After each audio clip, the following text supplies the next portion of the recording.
O coração humano não tem a capacidade de dar o amor que você precisa para ser feliz. A limitação do coração humano é grande, pois ele não pode fazer nada por si mesmo. Ele dependerá sempre de um outro coração que o ajude e que igualmente o ame, para que ele possa também ser feliz. Nessas condições, o coração humano está sempre sujeito às limitações de um outro, às vezes até mais frágil e muito mais carente que o nosso próprio coração, aumentando assim cada vez mais o círculo vicioso da infelicidade. Um carente procura outro carente. Um frágil se apoia em outro frágil, na esperança de que cada um dê ao outro a felicidade que ambos não têm. O resultado disso é a queda, pois estamos nos apoiando em algo sem sustentação em si mesmo. Da mesma forma, quando alguém quer fazer de nós a sua fonte de felicidade, colocando em nossas mãos a sua enorme necessidade de ser feliz, e nós, eu e você, que também estamos precisando desesperadamente de felicidade, nos sentimos confusos e impotentes. É nesse momento de angústia e solidão que devemos nos lembrar daquela frase: Jesus te ama. Sim, Jesus te ama, e com um amor que nasce não do coração humano, mas do coração de Deus. Ninguém pode te amar como Jesus te ama. Simplesmente porque Jesus não tem amor. Ele é o amor.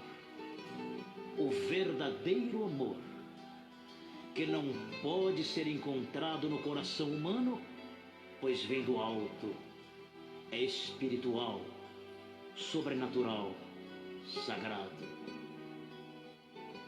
Jesus não esperou ser amado por você para também te amar. Ele já te ama, agora, ontem, amanhã e sempre. O seu amor divino não estabelece condições ou imposições para te amar. Jesus te ama como você é. Para ele você não é feio ou bonito, grande ou pequeno, branco ou negro, rico ou pobre, jovem ou velho. Pois Jesus não olha a sua aparência, mas ele vê o seu coração. E é ali, no seu coração, que ele quer habitar, para lavar as suas feridas, tirar toda a amargura, secar as suas lágrimas e limpar as cicatrizes da sua alma, porque você é importante demais para ele. O coração humano não tem culpa por ser limitado. Se alguém não deu a você a felicidade que você esperava, é porque ninguém... É programa Liberdade e Vida só em Jesus, e começamos já debaixo da bênção do nosso Deus, de um poema, de uma palavra de bênção, de uma palavra, né, que transforma e traz para a gente a verdadeira esperança, a nossa verdadeira fé, a nossa verdadeira alegria, que é no Senhor Jesus, né? Graças a Deus, programa Liberdade e Vida só no Senhor Jesus, né? Glória a Deus, aleluia, maravilha. Seja mais uma vez bem-vindo, né? Que seja uma noite preciosa, poderosa, maravilhosa na presença do nosso Deus, aleluia. Se tudo está difícil, a multidão já te cansou. O meu Deus nunca falha e nunca falhou. Se a luta é muito grande, aleluia, maravilha. Programa Liberdade e Vida só no Senhor Jesus, né? Mais uma vez, seja muito bem-vindo conosco, seja bem-vindo ao nosso encontro de todo final de noite, às 9h30 da noite, com o programa Liberdade e Vida só em Jesus. Encerrar a noite, o dia, debaixo da bênção do Senhor, orando uns com os outros, buscando a Deus, né, uns com os outros, né, nos fortalecendo juntos com a ajuda do Espírito Santo e da Palavra de Deus, né? Programa Liberdade e Vida é um programa da Igreja do Evangelho Quadrangular, Rua Sebastião Alves Marcato, 119. Assim que você passa o trevo da BR-040, você entra à primeira esquerda, segue o fluxo, né? A segunda paralela, você vai estar lá no nome de Jesus. Hoje tivemos uma escola de sabedoria presencial e online, graças a Deus, e amanhã, né, deveríamos ter um encontro de mulheres, mas deixa todas as coisas normalizarem e nós vamos estar fazendo isso no nome de Jesus, tá bom? Maravilha! Sexta-feira, sexto elo da campanha, né, contra os exterminadores de riquezas e gafanhotos do inferno. E domingo de manhã, 9 horas, domingo, 6 horas, nós estaremos lá juntos, se Deus quiser. Domingo às 9, domingo às 6h30, louvando e glorificando e exaltando o nome do nosso Deus. Programa Liberdade e Vida só em Jesus, aleluia.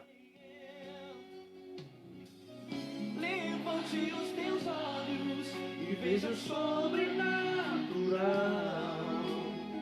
Quem tem promessa de Deus vence o mal. Levante os teus olhos e veja o sobrenatural. Quem tem promessa de Deus vence o mal. Aleluia, maravilha, né? Olha, domingo de Santa Ceia, dia 14 de junho, na semana do dia 8, de segunda-feira a sexta-feira, de 1h da tarde às 7 horas da noite, você vai à nossa igreja e pegue o seu óleo de unção e a leitura do Salmo 91 para no dia 14. No dia 14, nós estaremos ungindo, você estará ungindo ao seu lar, pedindo a proteção divina no nome de Jesus. Não se esqueça que para evitar aglomeração, nós temos a Santa Ceia em 3 horários, 9 da manhã, 5 horas da tarde, 6h30 da noite. Então fique atento a esses horários, tá bom? E outra coisa importante, que nós estamos na campanha do agasalho, né? E você pode levar uma coberta ou uma blusa que você não usa mais, para nós doarmos às pessoas que estão necessitadas. E também, não se esqueça, reforçando, em junho e julho, no último final de semana, põe na agenda, põe na folhinha, nós estaremos realizando mais 2 vigílias para esperar os 6 meses que nós vamos receber do Senhor aí, em nome de Jesus. Queremos receber bem para a glória do Senhor, amém? Então fica preparado aí e também se prepare para o mês de julho, o mês da fé de Elias, de Eliseu, né? Na fé de Eliseu. Vai ser algo muito bacana, uma campanha maravilhosa, né? Onde está o Deus de Elias? Oh, glória! Olha que pergunta poderosa. Então aguarde aí, vai ser algo muito precioso, maravilhoso no nome de Jesus, tá bom? Então fiquem aí atentos, glória a Deus, aleluia. Fiquem aí atentos nas programações que nós temos. Tenho certeza que tudo é para poder edificar, abençoar a sua vida, no nome santo de Jesus, aleluia. Amém? Vamos lá, pessoal.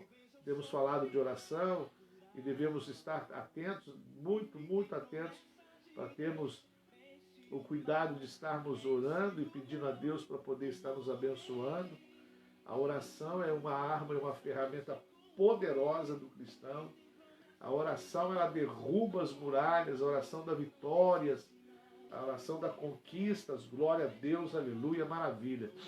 Ontem nós falamos da vida de oração de Daniel, que foi, como ontem, um exemplo muito grande para nós. Daniel, ele tinha o hábito de estar orando, né, 3 vezes ao dia, de manhã ao meio-dia e à noite, né, no finalzinho da tarde.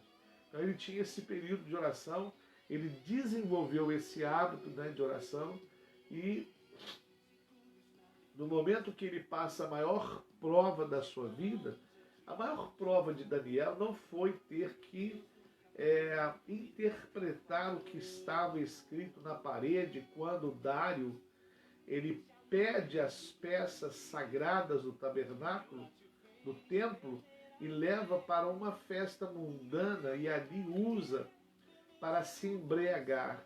E Deus, de uma forma muito poderosa, ele escreve na parede Mene, Mene, Tekel, Parmesim, né?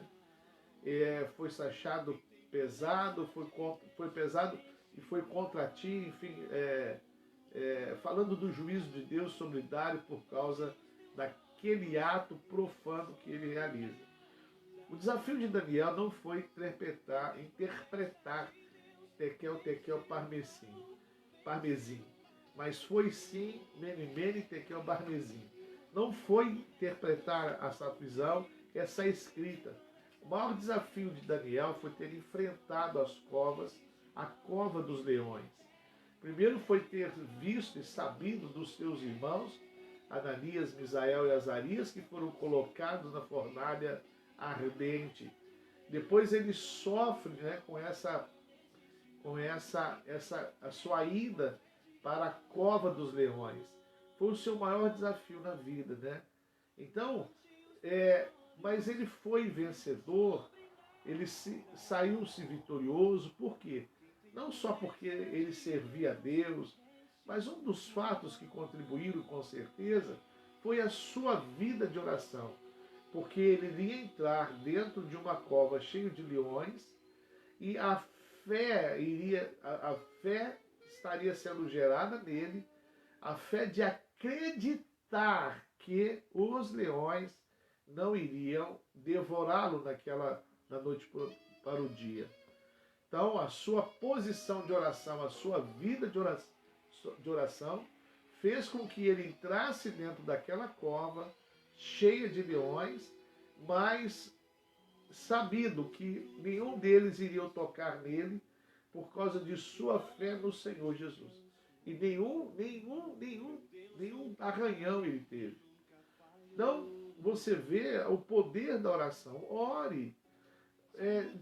Não deixe de orar, não deixe de falar com Deus, não deixe de colocar a sua vida diante de Deus, não deixe de pedir perdão pelos seus pecados diante de Deus. Não deixe essas coisas, não deixe de orar, mesmo que a gente está vendo momentos difíceis, economia, guerras, contendas, brigas, políticas desalinhadas, enfim. Nós estamos aqui para defender nem A nem B, mas é orando que nós vamos permanecer firmes no nome de Jesus. E hoje nós vamos ver o próprio Senhor Jesus tendo e desenvolvendo uma vida de oração. Então nós vamos ver hoje, agora, a pessoa de Jesus. O Senhor Jesus orando e desenvolvendo, já no início do seu ministério, uma vida de oração. Ele, sendo Deus, ele não precisava de orar, mas sendo homem, ele teve que orar. Na pessoa de um homem, ele teve que consultar a Deus. Lá no livro de Lucas, no capítulo 3, versículo 21 e 22, fala assim, a palavra de Deus. E aconteceu que, ao ser todo o povo batizado, também o foi Jesus. E estando ele a orar, o céu se abriu, olha que coisa fantástica, e o Espírito Santo desceu sobre ele, em forma corpórea como uma pomba, e ouviu-se uma voz do céu: Tu és o meu filho amado, em ti me comprazo. No dia do batismo de Jesus, preste bem atenção, olha que legal. Jesus, ele era judeu, ele tinha que cumprir toda a lei. Quando ele fez 30 anos de idade, é a idade adulta de um judeu, ele passa pelo batismo nas águas, para, mesmo ele não tendo pecado, ele passa pelo batismo nas águas. O batismo representa morte, sepultamento e ressurreição. Morri para o mundo, sou sepultado, desço as águas, e ao sair das águas venho para uma novidade de vida. Os meus pecados são lavados, né, simbolicamente, no batismo das águas. Mas Jesus, ele não tinha pecado, mas ele precisava cumprir a lei. Ele não podia deixar de faltar nenhum cumprimento da lei. Por isso que ele é o Cordeiro de Deus, o Cordeiro perfeito, que tudo ele cumpriu nele. Então, quando ele chega para ser batizado por João Batista, ele, estando orando depois do batismo, né? Ele estando orando, Jesus batizado junto com os outros, ele em oração, o céu abriu, o Espírito Santo veio como forma de uma pomba, e algumas pessoas ouviram o barulho, mas ele, João, ouviu: Este é o meu filho amado em quem tenho prazer. Então, o poder de oração abrindo os céus sobre a vida de Jesus, confirmando diante de João Batista, que já o anunciava, e ali agora é confirmado: Jesus, o Filho de Deus, em quem Deus tinha o prazer. Então, João Batista, a partir daquele momento, eis o Cordeiro de Deus que tira o pecado do mundo. No capítulo 6, desculpe, capítulo 6, versículo 12, diz assim a palavra de Deus. Capítulo 6, versículo 12, do mesmo livro de Lucas, diz assim: Naqueles dias retirou-se para o monte a fim de orar e passou a noite orando a Deus. Versículo 13. E quando amanheceu, chamou a si os seus discípulos e escolheu 12 dentre eles, os quais deu também o nome de apóstolos. Simão, a quem acrescentou o nome de Pedro, André, Tiago, João, Filipe, Simão Zelote, Bartolomeu, Mateus, Tomé, Tiago, filho de Alfeu, Simão Zelote, Judas, filho de Tiago, e Judas Iscariotes. Então, que o traiu. Então, ele escolhe esses 12. Mas o que ele faz primeiro? Naqueles dias, retirou-se para um monte a fim de orar. E passou a noite orando a Deus. Então, ele estava para escolher os seus apóstolos, escolher os seus discípulos, escolher aqueles aos quais ele ia entregar revelações, mistérios, para eles realizarem a obra, a evangelização, e graças a Deus a evangelização chega até nós nos dias de hoje. Louvado seja o Senhor por isso. Então ele vai orar a Deus, e Deus mostra para ele quem seriam os discípulos, e ele escolhe os discípulos depois de consultar a Deus. Ele faz uma escolha depois de consultar a Deus. Ele faz uma escolha depois de uma noite de oração. Ele faz uma escolha depois de um tempo de oração, de um grande tempo de oração, né? Ele passou muitas horas orando para que houvesse uma escolha correta. Talvez você possa me questionar, falando assim: mas pastor, você leu o nome de Judas Iscariotes, o que o traiu? Deus escolheu todos eles para cumprir um chamado, para cumprir algo, e Judas foi aquele que foi responsável ou cumpriu com a traição. Mas, independente do que cada um foi fazer, por exemplo, João, todos poderiam achar que João ele seria o discípulo líder, o apóstolo de frente de Jesus, não. Jesus chama Pedro para poder assumir a liderança da igreja. Por isso que a Igreja Católica Apostólica Romana diz que Pedro é o primeiro Papa, porque é o primeiro líder da igreja. E Pedro assim foi, o primeiro líder da igreja. Para vocês terem uma noção, João ele foi o último dos discípulos, dos apóstolos a morrer, foi o último a morrer. Deus o levou para a ilha de Pátimos, onde só tinha ladrões, pessoas de alta são pessoas perigosíssimas, e ali Deus revela a João o Evangelho, aliás, as últimas coisas, os últimos acontecimentos. João é solto e ministra isso por tudo para a igreja do Senhor. Então, a escolha não era para serem perfeitos, mas era para cumprir com um propósito. Tomé, ele duvidou quando Jesus aparece, depois da ressurreição. Tomé teve que colocar as mãos nas feridas de Jesus, porque ele não estava no primeiro encontro, né, que Jesus teve com os discípulos, e depois todo mundo de uma forma eufórica falando, e aí ele duvida, e depois ele teve que tocar nas feridas para acreditar. Pedro o negou, mas olha só, Jesus escolhe eles para cumprir com o propósito que ele tinha na vida deles. Eles erraram muitas vezes, eram aprendizes, eram discípulos, erraram muitas vezes, se amedrontaram, dormiram, não conseguiram expulsar demônios, não conseguiram manter seguros numa jornada dentro de um barco, enfim. Mas eles foram chamados, não eram para serem perfeitos. Eles foram chamados para cumprir um propósito. Então para cumprir um propósito de Deus não precisa ser perfeito. Pelo contrário, se Deus tem um propósito comigo, a perfeição eu vou ter que buscar para cumprir com o propósito. Porque se eu não procurar a perfeição, eu vou dar brechas para que o mal feito tome conta de mim e eu produza uma obra relaxada. E aí o propósito de Deus não será cumprido. Então, o propósito é que me leva a buscar a perfeição. Não é a perfeição que me coloca no propósito. É o saber que Deus tem um propósito comigo que eu oro.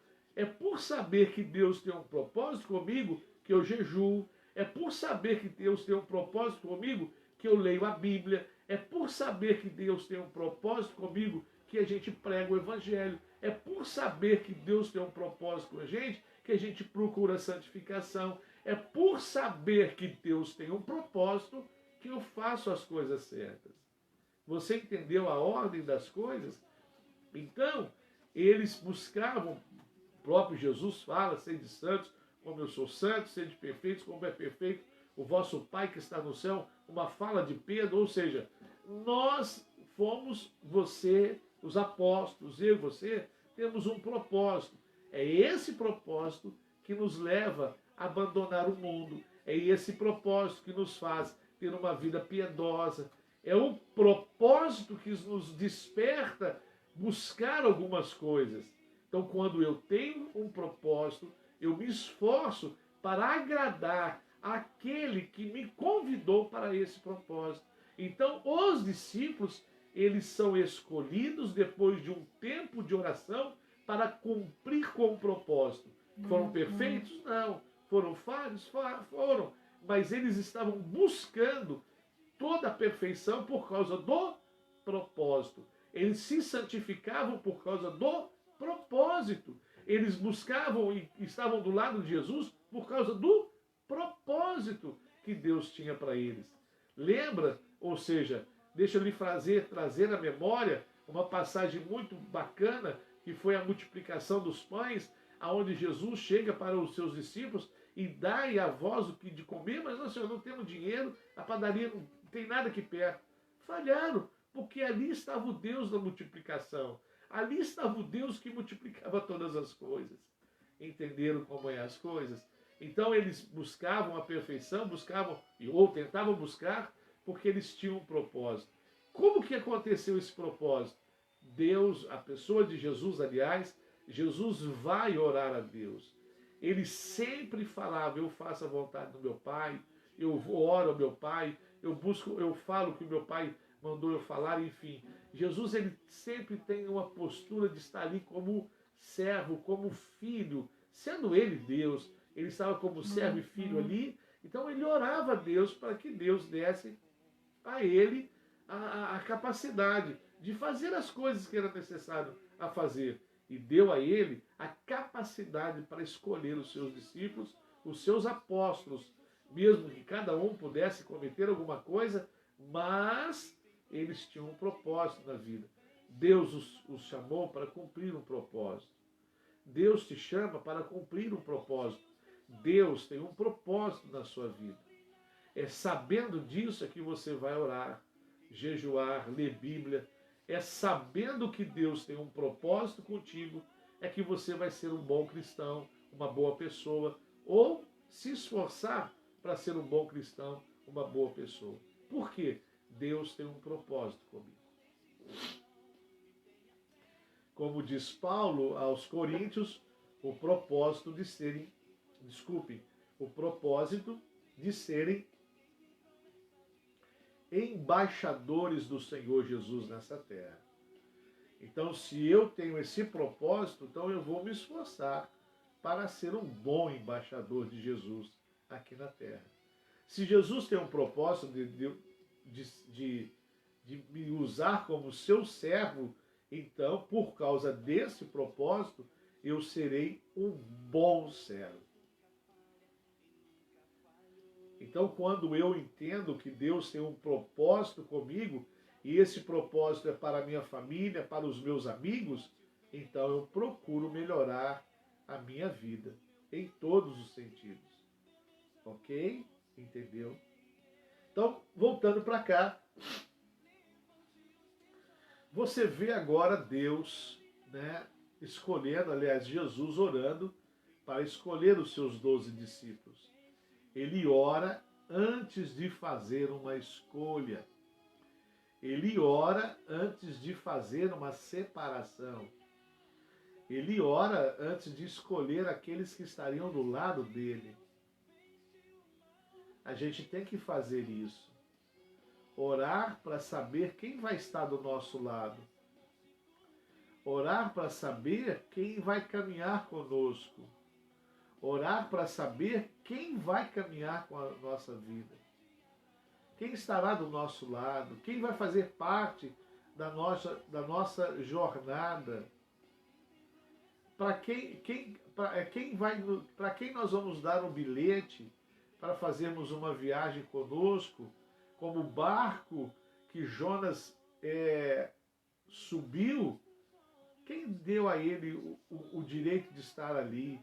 E houve uma grande tempestade, ao ponto de ele falar assim, olha, me joga lá dentro do mar, porque eu sou o culpado desse negócio. Para quem eu estou dando permissão para estar na minha história, na minha caminhada? Eu oro para isso, eu sei ouvir a voz de Deus, como nós já falamos em Abacuque. Abacuque faz queixa diante de Deus, ele era um profeta contemporâneo à prisão, à escravidão de Babilônia. Ele questiona até quando isso iria permanecer, mas ele também ouve a voz de Deus, ele para ouvir o que Deus tinha para ele. Ou seja, eu oro, mas eu espero Deus confirmar no meu coração, ou eu oro convidando a Ele para estar no meu projeto. Quando Jesus ele ora a Deus, ele leva um tempo de oração diante de Deus, para que ele pudesse escolher quem estaria com ele. Era um projeto divino, era parte do projeto da salvação. Será que eu faço isso? Eu oro para Deus abençoar os meus projetos? Será que eu apresento os meus projetos diante de Deus? Senhor, eu vou casar, eu apresento esse projeto diante de Deus, eu vou fazer uma faculdade, eu vou fazer isso, eu vou fazer aquilo. Eu coloco isso diante de Deus em oração. Eu converso com Deus e às vezes nós estamos tristes, amargurados, abatidos, porque nós não colocamos diante de Deus as nossas escolhas e saímos escolhendo para baixo e para cima.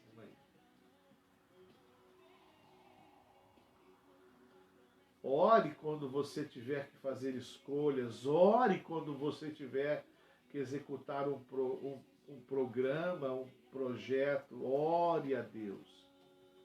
E Ele vai te responder. Aleluia, glória a Deus. Se tudo está difícil, a multidão já te cansou. O meu Deus nunca falha e nunca falhou. Se a luta é muito grande, ela te fez perder a fé. O meu Deus... Vamos lá? Gostaria de orar para você, junto com você nesta hora. Quem sabe você não vai ter que passar por uma escolha amanhã e precisa de uma oração hoje ou de orar hoje. Quem sabe você está passando por escolhas e você talvez não tenha sido muito feliz nas suas escolhas porque você talvez não esteja colocando essas escolhas diante de Deus. Quem sabe? Quem sabe você começou a fazer algo e infelizmente deu errado. Comece a colocar, comece a colocar as suas escolhas diante do Pai e Deus vai te mostrar e vai te ajudar a fazer boas escolhas. Vamos orar? Quero orar com você, orar junto com você. Tem aqui alguns nomes que nós vamos apresentar diante de Deus. Nós vamos estar orando pelo Beto Santos e a sua família. Vamos orar pela irmã Neide Sueli, a sua família, suas filhas. Estaremos orando pela irmã Diva, né, e sua família, suas filhas, seu esposo.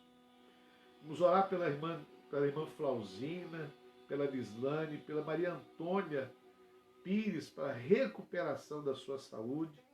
Nós vamos orar pelo Luciano Ribeiro e pelo Sandro Alves, em nome de Jesus. Amém? Vamos orar. Senhor nosso Deus e nosso Pai. Meu Deus, nós colocamos, meu Pai, essas vidas diante do seu altar agora, em nome do Senhor Jesus.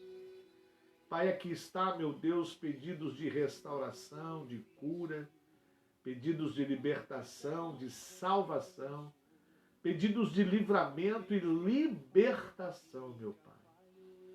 Meu Deus, estenda as tuas mãos sobre essas pessoas que apresentaram os seus nomes nesta hora e venha, meu Pai, de uma forma muito poderosa, socorrer, abençoar e fortalecer essas pessoas. Meu Deus, venha, meu Pai, alcançar com salvação, venha alcançar, meu Deus, com cura divina, com livramento e com a tua proteção. Aleluia, em nome do Senhor Jesus, aleluia. Pai, em nome do Senhor, estenda as tuas mãos e livra. Quebra, meu Deus, toda corrente maligna que prende essa pessoa numa doença ou no estado de saúde ruim ou no estado emocional, meu Pai, ruim. Quebre estas correntes e livra para a glória do teu nome.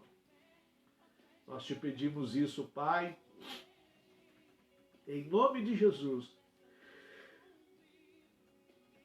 E em nome de Jesus te agradecemos para louvor e glória do teu nome, hoje e sempre. Amém e amém.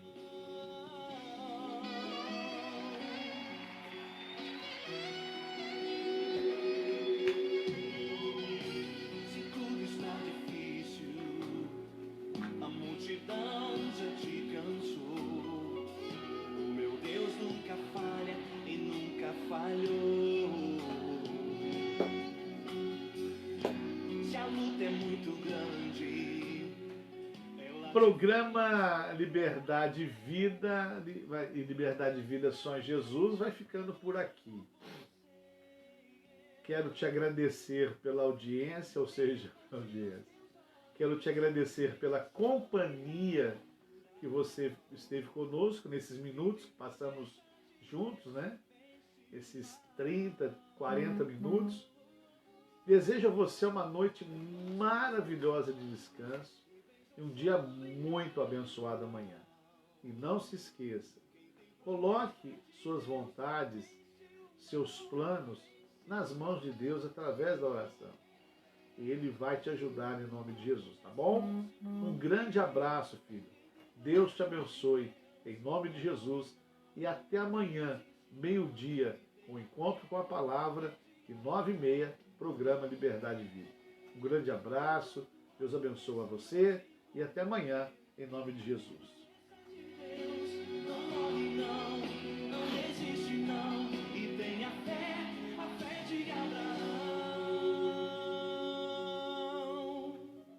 Levante os teus olhos e veja o sobrenatural.